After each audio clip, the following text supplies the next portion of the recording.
ఆంధ్రప్రదేశ్ శాసనసభ 8 గంటల పని దినాన్ని 13 గంటలకు పెంచారు.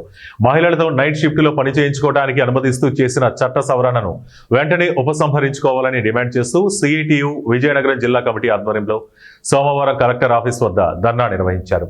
శాసనమండలిలో 10 గంటల పెంపు తీర్మానాన్ని అడ్డుకోవాలని ప్రతిపక్ష వైసీపీ శాసనమండలి సభ్యులకు విజ్ఞప్తి చేశారు.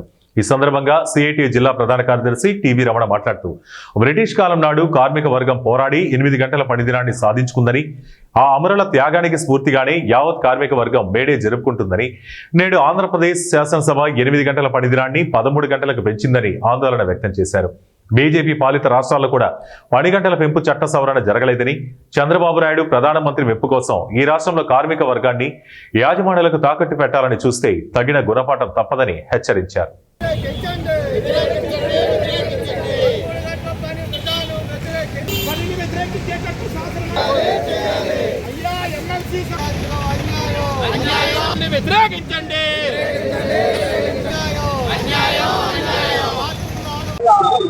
మొన్న 20వ తేదీన అసెంబ్లీలో ఈ రాష్ట్రంలో కార్మిక వర్గానికి 10 గంటలు పెంచుతూ తీర్మానం చేశారు. ఈ రోజు వరకు ఈ దేశంలో, ప్రపంచంలో 8 గంటల పనిదినం అనేది అమల్లో ఉంది.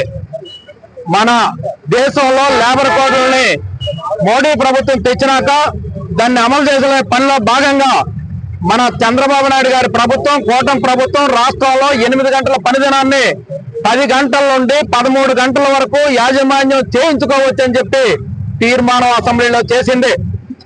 ఈ రోజు శాసన మండలికి ఆ తీర్మానాన్ని పంపించి శాసన మండలిలో ఆమోదానికి పెడుతుంది. ఈ సందర్భంగా ఈ కూటమి ప్రభుత్వానికి ఒకటే